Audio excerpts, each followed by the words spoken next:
Wagwan. All right, we live. It's Sam Beetle, man. Wagwan. I'm checking in on the metaverse, man. What's going on in the streets of the metaverse, man? I woke up this morning and I saw Jada Pinkett and I said, oh, I gotta stream. It's like the story of Jada Pinkett and Will Smith just keeps developing, The part of the story that has to do with Tupac, August Alsina. Even Future was in one of his songs. What did Future say? That he was on Jada Pinkett's like couch or whatever. I'm gonna find the lyrics, bro.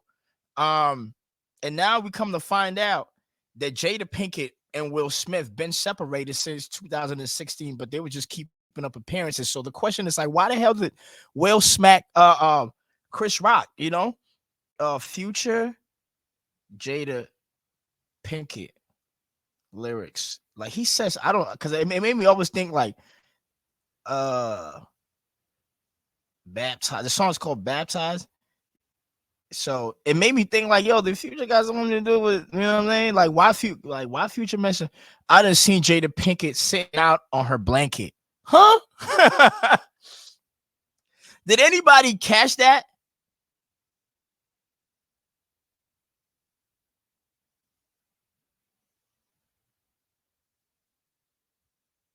Like, I don't know what that meant, yo. You know? But hey, anyways, man, let's really tap into what Jada was saying in the interview. But that was, are you sick of having issues with your webinars? Very interesting, man. Very, very interesting, man. Jada, why was you sitting on your blanket and having Future Hendrix around, the future of all futures? Pluto, King Savage. Interesting.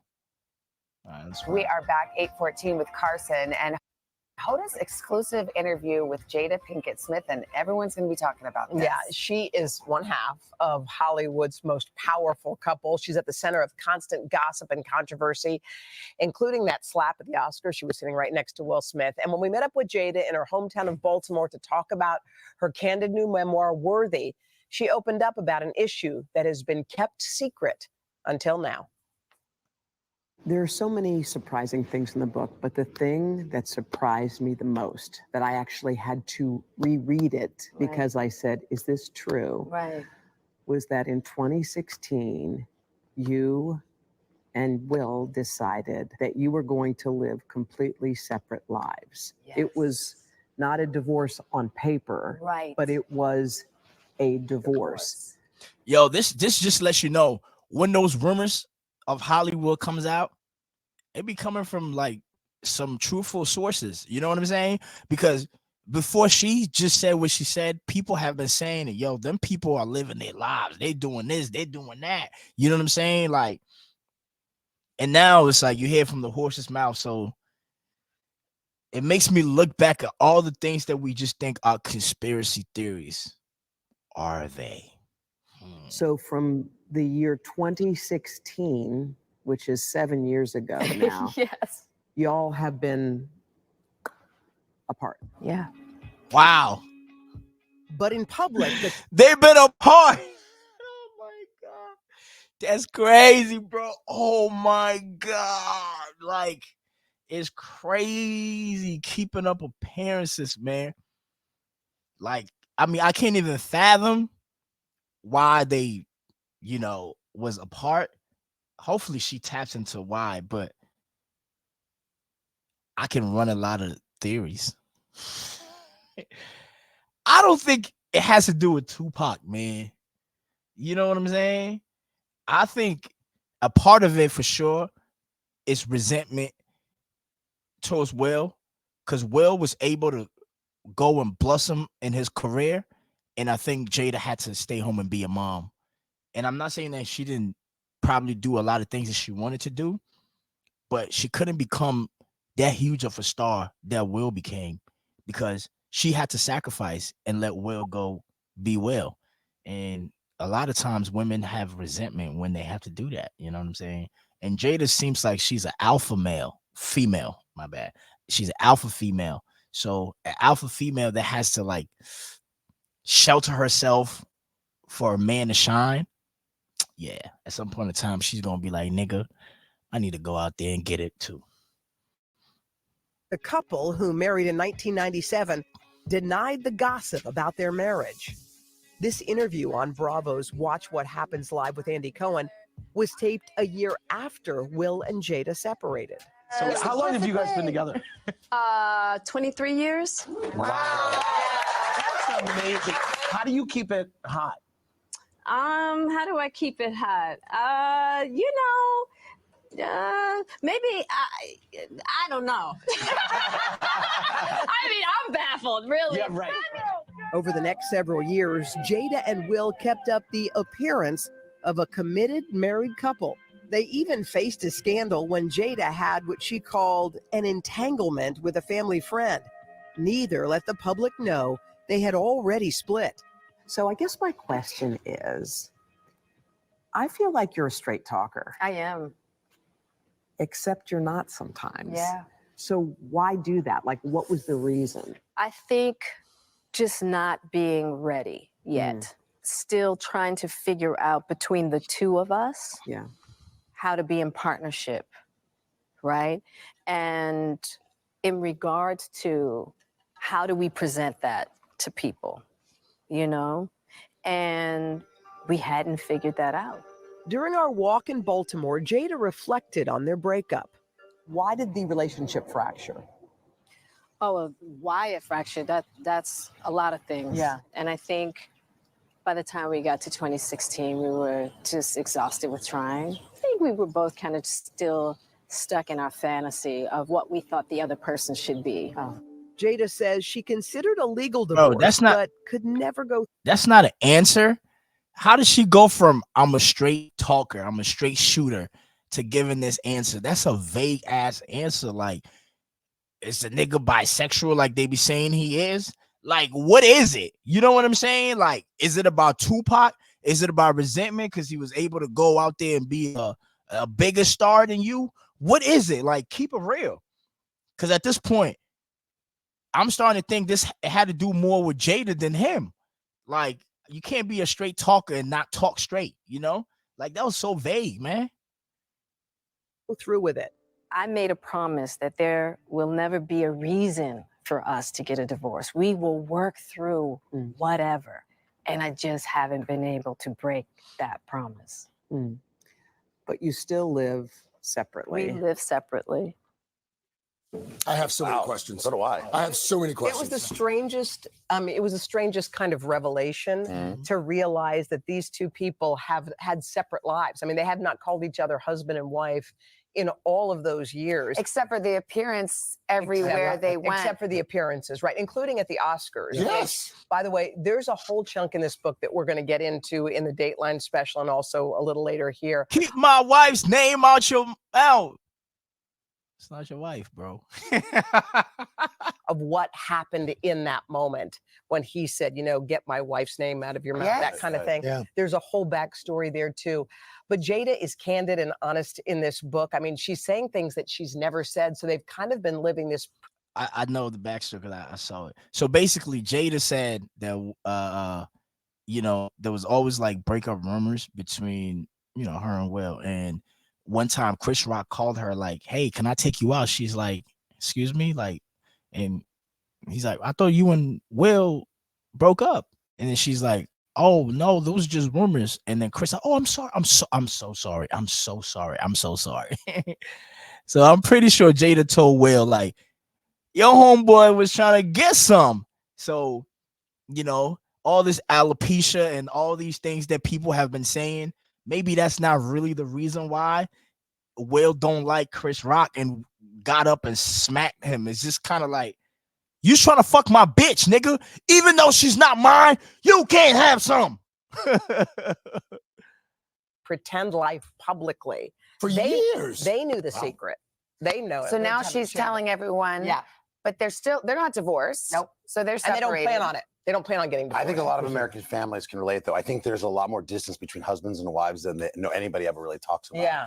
But this sounds like something. Yeah, that's Yeah, a yeah. bigger gulf. Yeah, it's a bigger. Delta. We have a lot more on this conversation. I was fascinated by her, by the way. First time I'd sat down and spoke with her for a long period of time. Oh, I You want read to the see book? more. We I have read the book here. from cover to cover. Yeah, we're going to do a special on NBC News. It's called Jada Story, Friday night, 8/7 Central. I want to hear your podcast with her so on we can go like NBC. 2 hours long for Let's him. go, Yeah. Carson. That'd All be right. Well, it's going No, to you be go. so Do that. interesting because, I mean, how people are going to react, because it's one thing, I mean, everyone understands a marriage breaking up or, you know, things being complicated with your family, but then the kind of It goes public in the- ruse is, you know, I know you ask her a lot about Yeah, that. there'll be a lot more. And we want to mention also that Jada also spoke to People Magazine, which is on stands this And week. she's going to be here live in studio Monday, correct? Yeah, she'll be here Monday. Okay. Got a lot going on. Wow. All right.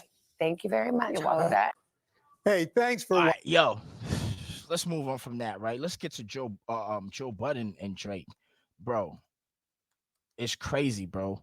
Joe Budden and Drake, like, it's crazy. Like, I've always seen Drake keep it P. Is the word P? Like, you know, be cool even when people in the public is like shit on his music, which I think he usually gets. Whenever he drop an album, they will shit on it for a week and everybody will fall in love with it right after, and then it will become a classic. But this time, I'm seeing a different side of Drake that I've never seen before. And literally, I'm like, yo, what the fuck? Like, why is Drake getting so emotional? Like, it's like Joe Budden poked the giant, you know what I'm saying? And the giant broke. And now he's writing all these essays and paragraphs to Joe. And it's kind of a little crazy, bro. Like, I want to see a part. Did he threaten? Because my homeboy sent me something where he like Drake threatened Joe. It's like, what? You know, he's laying it all out. For any artist watching this, just remember, you are watching a failure give their opinion on his idea of a recipe for success. Blood starting to boil. A quitter give their opinion on how to achieve longevity. You switch careers because the things that pop into your brain had you living check to check, and the raps you write had 450 men showing up to your shows in dusty Aniche jeans to screw up their face to Moo Music 29 and pretend you are the GOAT. Salute to those Oh, folks. no, he got to get gunshots. He going crazy. He going crazy right now. No. I never brought up Moo Music 29. So the funny thing is, Drake gave Joe Budden the biggest alley-oop. Like, your album comes out, your album's supposed to be about you, supposed to be about your moment, Drake, and now everything is about Joe Budden. Birdman is talking about Joe Budden. Like, you know what I'm saying? You got all these people now referencing Joe Budden, academics reacting to Joe Budden. Like, all the attention is going to Joe Budden, and we all watching Joe Budden. It's like, it's almost like we're watching Joe more than we even listening to the music, you know? And for me personally, I think it was a good album. You know what I'm saying? Like, where Drake is right now, I don't expect him to give me what he gave us during Take Care, before that, a little after that, you know, Free Smoke. I don't expect that, you know. Every artist gets to a point in time where you get so used to them that they're either going to be trash or they're going to be stabilized. And I think Drake is in a stabilized position. Like, we all waiting for the new messiah of music, you know, who's it going to be? You know what I'm saying? And I think Drake has done great, you know what I mean? And even where he is right now, he's only competing with himself, because who else is close to him? You know what I'm saying? When it comes to this rap thing. So for me, it's like, how does Drake really just fumble and put the ball in Joe's court? You know what I'm saying? And I know there are people that saying like, oh yeah, he watched Joe. Yeah, he told Joe. Yeah. He clapped back at Joe. It's like, no, Joe was a potter. They live for shit like this. You know what I'm saying? Like, look at him right now. Let's see this. Oh, shit. A dusty Aniche. Oh, man. Hey, my girl bed starting to not feel so good. Please to any artist that's doing what they feel is right, don't let these opinions affect your mindset after the fact. This guy is the poster child of frustration and surrendering. You retired and we never hung up your jersey. We don't even remember your number. Oh my God. I forgot. Oh my God. Aubrey. Orbs. You know how I feel, a nigga in barrettes talking to you like this? Holy shit. He keeps going. We know you for doing this. So then he jumps in my DMs. You lying. Really? I ain't lying. Get some water. Jump right in my DM. On a sunny Houston day. At this point, I'm off my girl's bed. I am pacing around. I'm in the back smoking. This kid's right. Joe, where's Joe? Baby. Not right now. It's war going on outside. No man is safe from. No man is safe from. I'm not exempt. Right? Can run, but you can't hide forever. He DMs me with a 55-second voice note.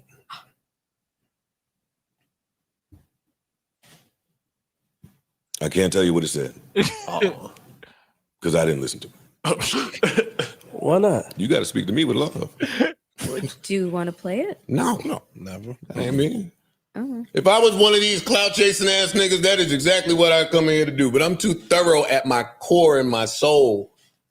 So you haven't listened to it either? No. Mm-mm. Huh. Protecting energy is a thing. I overstand that. You niggas don't talk to me when I come in here and give it up and big y'all up.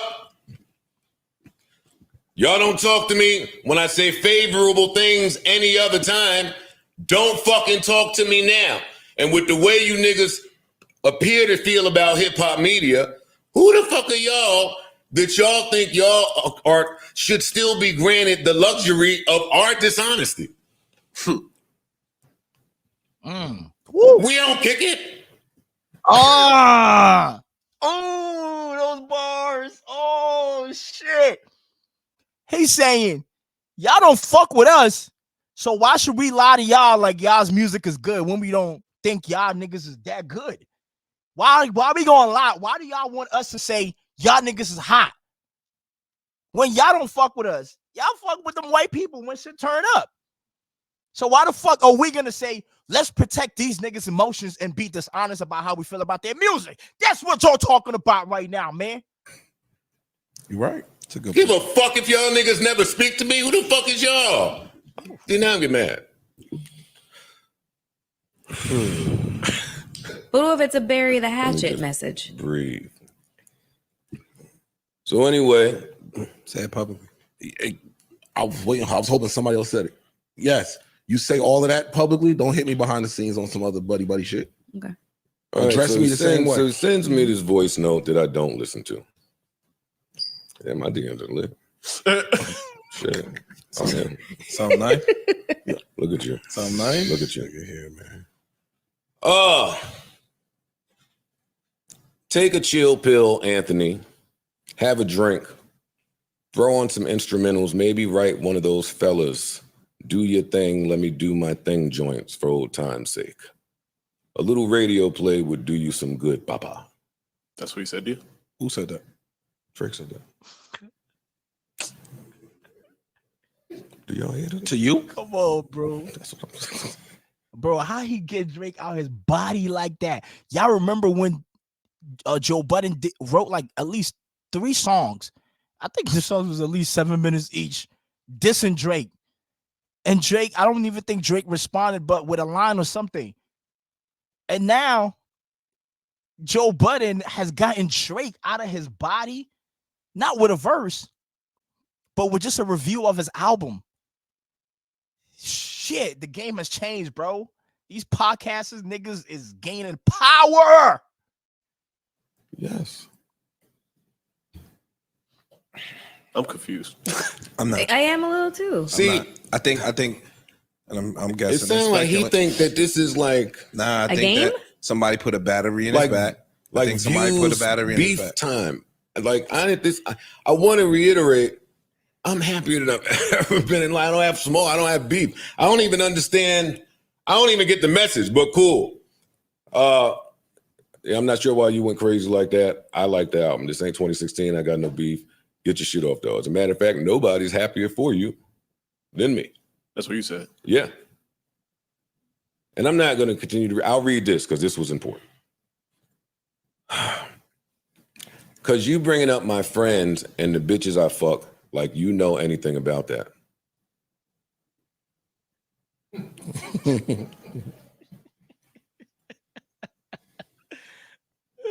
It's my best of bro Eskimo. But I'll keep reading. Because Ish don't want to laugh at me, right? He mad. He mad. It's mad. It's mad. My nigga bro Eskimo.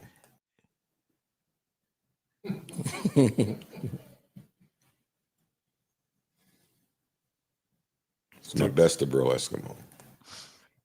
But I'll keep reading. Because Ish don't want to laugh at me, right? He mad. He mad. It's mad. It's mad. My niggas is mad for me, I think. My niggas is so just drink some tea, nigga. do whatever old niggas do to chill out. You ready to set it, that modest home shit. What's the nigga name? Queens Flip. He don't want no smoke. He want to be able to hang out with Drake. He don't want no smoke. Right? I build modest homes. That shit. Holy shit. Keeping music. I don't give a fuck what you listen to in your free time because the people's opinion I care about don't have free time. See, still, it's another jab. Why do he feel like the need? Like he don't. Not only do you not have to do this right now, but it don't work on me. I don't know if people know that about me, that this type of stuff don't work on me, but it's fine. I don't even understand that. I'm lost. I also don't care if you like or dislike something, but don't talk about my life and shit like you trying to plant some seed or paint some narrative and turn people against me. Okay. Talk about the music. If you hate it, you hate it. But you talking about I'm out here fucking 25-year-olds. This is personal, so I won't read them. That shit feels malicious to me, and I don't do well with that. Your nerd co-host can sit and talk about gangster this and that, but you know how we get down, so keep it journalistic, jabronis. I never even read the end of that. Jabronis. Yo, oh my God, Drake, man. It's crazy, bro. Right? Yeah, but I only mentioned that because you mentioned it. Lyrics in the song. You said that. Some gangster. Well. All right, man. Damn, man. It's very interesting. How do I sum it up, with my thoughts on this? I think this is a sign that Drake is extremely affected by how people feel about his music currently. Me personally, I think I see Drake as somebody who was just like setting himself free. Like you see how, painting his nails, hairstyles. I think Drake is just in the phase is like, yo, I don't care. Like, I'm here. I'm him, So to like drop an album and like for people to bring him down to earth, I think he's just used Joe Budden as the person to put his pain on, you know what I'm saying? And I think the honest truth is Joe is probably having a great time with this whole moment because Joe dissed Drake 3 songs or something and Drake didn't respond, you know what I'm saying? So it's like to get this response, I think, Joe is like, and Joe knows how to play this media game. He knows how to play on camera and act like nonchalant. But I think Joe is like, yeah, I got my lick back. I got my lick back. You know what I mean? But like I said, I like the album, and I think it's gonna grow on people as they always do. They're gonna play this in our faces everywhere we go in the clubs. We're gonna hear it until we fall in love with it. Even if we don't like it, you know what I'm saying? And it's Drake, he's gonna be all right. He's gonna go and do great things, and I think Joe's gonna do the same thing too. And we'll see where it goes from here. The other thing was, Caresha, BET. Hip hop platform award. Caresha Please got the best hip hop platform award over Nori and a whole bunch of people. Charlamagne and Nori calls out BET for gifting Caresha Please award for best hip hop platform. Bro, I can't hold you, bro. Oh, Diddy. YouTube is the new home of NFL's. Diddy's paying. He paying. Because this is crazy. How the hell she wins? She wins that award. Yo, are people really watching Caresha? No Chid Smooth in here, right? So whatever you say. You know Chid gonna Over Nori? Like Nori that brings so many influential hip-hop stars, moguls, people who've been able to reinvent themselves. Nori's platform has given us so many backstories of what happened in hip-hop 20 years ago. How the hell does Caresha win over Nori? That makes no sense. I have everything up there. Whatever you say, Chid's gonna be on you. Sense, bro. It makes no sense. YouTube with it, man. BET, you fucking disgrace of a platform. You guys are worse than. Go on, Chiggs. Go on, Chiggs. Hit him. Hit him. Man, Chiggs. Hit him. Hit him, Chiggs. Chid's gonna be on YouTube with it, man. BET, you fucking disgrace of a platform. You guys are worse than Fox News at this point. You have no fucking integrity. You guys constantly show you lack awareness in the culture. Nah, don't compare them to Fox. Fox is giving you the other side of the story.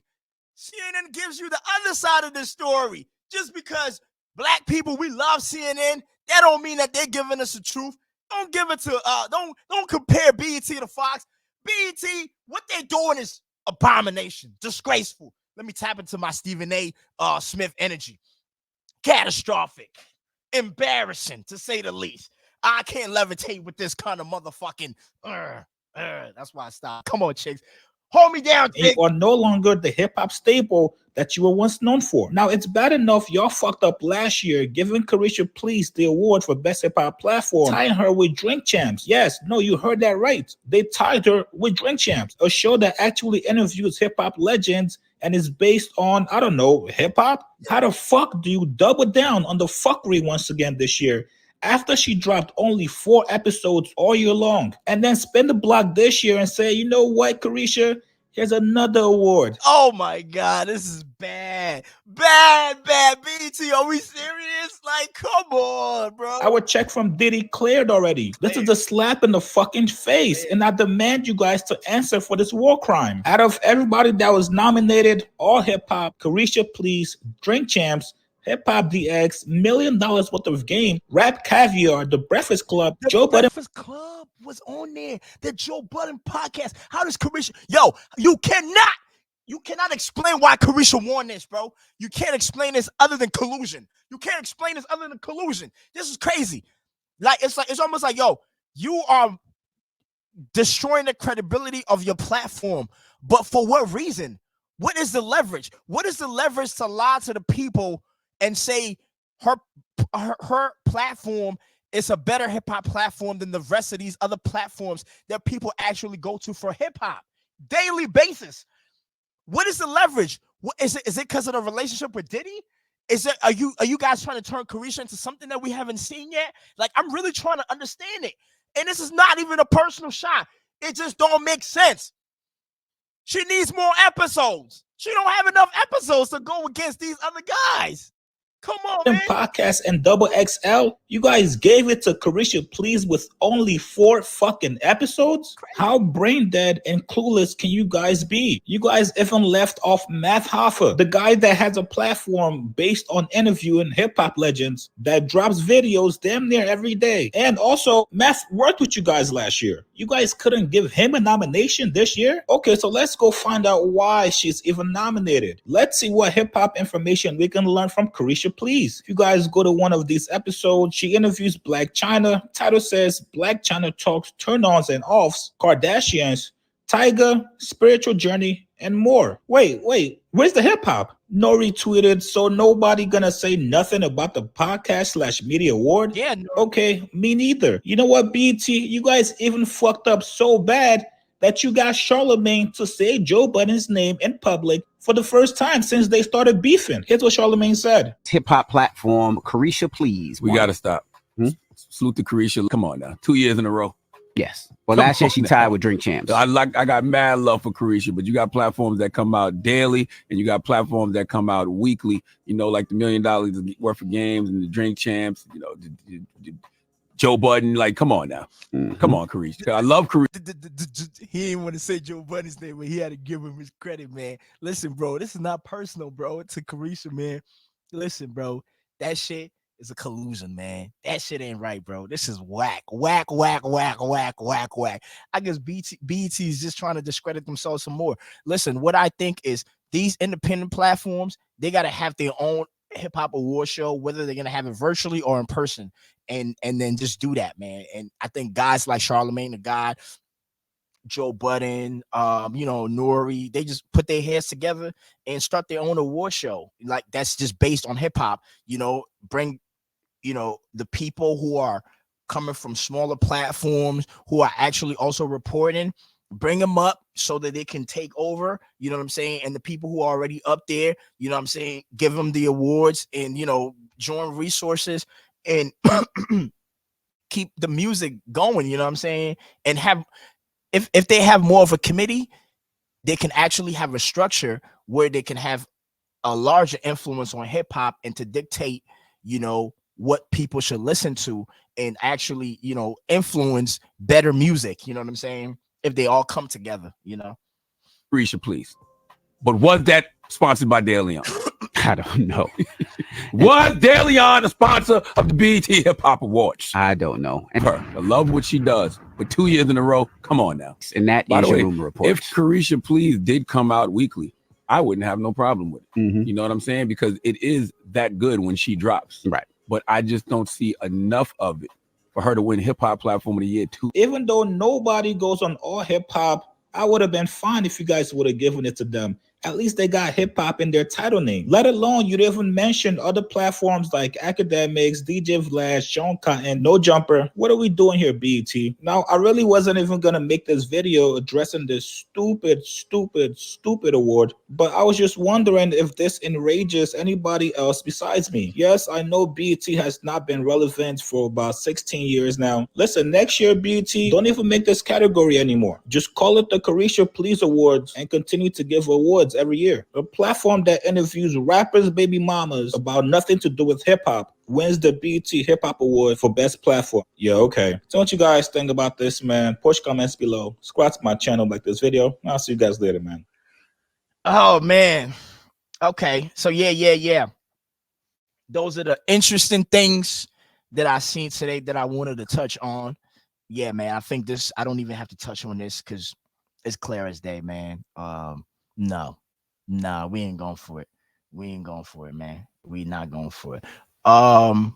It's Birdman and Gilly. Birdman essentially said that Gilly, he went to Philly and they was in the shop and Beanie Siegel came, put his arms around Gilly, brought Gilly outside, talked down on Gilly, and Gilly didn't do nothing, and everybody had the blickies, and so that's when Birdman lost, according to Birdman, that's when he lost respect for Gilly, you know what I'm saying? Gilly saying that didn't happen, Wack 100 was able to bring Birdman to Clubhouse. Shout out to Wack. Wack is always bringing people to Clubhouse that you don't expect. And the fact that Birdman is doing a lot of talking right now is very interesting. It's like, what's going on in Birdman's life? Birdman has always kept it quiet, and always been on yo, I ain't gonna say too much. But now he's on Clubhouse, and it's yo, Clubhouse, you know how people look at Clubhouse, so for Birdman to go there is very interesting, man. But Gilly said something that I wanted to find. It was one little clip, because Gilly was talking about why is Birdman bringing up this 25 years later, and I feel like Gilly's been talking about Birdman more than Birdman's been talking about Gilly. Dead ass. So it's why can Birdman to golf's new #1 destination? We have this thing where when we just feel like some people should maintain a certain character and other people don't have to, and for me personally, I think Gilly's been talking about Birdman for a long time, so I think Birdman should be able to speak. We only knew about who wrote for who and what happened with Cash Money with the Gilly situation because of Gilly. Yo. It's brought to you by Pure Fuel. Now let me tell you something about Pure Fuel. It's the best energy drink on the. Yo, news, nigga. Don't nobody give about no coward. You treat real niggas. Hey, nigga, you came in the game with you owed money to. You're a coward. Shut up, nigga. You on Clubhouse at 50 talking shit. Shut your ass up, boy. Nobody want to hear that shit. Hello? You still there? Nobody care about you no more, nigga. You old news, nigga. Shut up. You old news, nigga. Poison that. Talk about I ain't like that. Why it took you 25 years to say that, nigga? Took a nigga 25 years to get some heart to say I ain't like that. I've been calling you a bitch ass nigga for 25 years. Coward. You treat real niggas. Counted the nigga out. You talk about some shit 25 years later. I done called you a bitch ass nigga for 25 years. 25 years later, you respond, sit your bitch ass down somewhere. I ain't want to hear that shit, nigga. Shut up. All right, there you have it, man. But basically, I just wanted to say with that part, it's like I think Birdman is entitled to speak. I don't know if that really happened. If Birdman was telling the truth about the whole Gilly situation, why he stopped fucking with Gilly. But people are saying, yo, Gilly's grieving, so Birdman should have not said anything. But it's like, yo, you can't tell people how to respond, when to respond, especially when you've had this leverage of you speaking on them for a long time and they've been keeping it solid. And we are at a period of time where everybody feels comfortable talking. You see Jay Prince talking a lot and people like, Jay Prince, you used to not talk. I think as the world keeps moving, all these quote unquote gangsters that were supposed to embody silence, they just all gonna talk because we all getting close. We all living in the living room right now. We are all in each other's business. We all know what each other is doing. You know what I'm saying? People like exposure culture is a normal culture now. So, I think there's more of what's going on in the industry that's gonna come out. You know what I'm saying? Oh, snap. Like, yo, Kiefer D. I mean, people already know about this, so I'll say this because I've been talking about it on my TikTok. Make sure you subscribe to my TikTok, Ground Voices. Look, Diddy has to be called to court. He has to be summoned. Keefe is literally arrested because of what he said about the night of Tupac's murder, and other information that he gave to Greg Caden, about who orchestrated Tupac's murder. And he has implicated Diddy and even said Diddy was the one that came up with money and said, hey, I'm gonna give you guys this amount to get Tupac and Suge. So if they're arresting him based on his own testimony, why would Diddy not be called to court? You know what I'm saying? And if Diddy gets called to court, what the hell happens? What can of worms opens? All the people who have negative things and who have been saying negative things about Diddy for the longest, is this not going to be the time for them to come out and say, he did this to me, he did that to me? And as you know, one of the girls that was in, I believe, day 26 said, the whole I'm going to give y'all your publishing back was not as simple as that. It was, hey, I need you to sign this NDA that you can never speak bad about me, and then I give you your publishing back. So there's a lot that's going on with the whole Diddy situation. Did Diddy know the Kiefer D situation was coming? So he was trying to silence everybody else before it came out? We don't know, but we about to find out a lot, man. Shout out to everybody that's involved.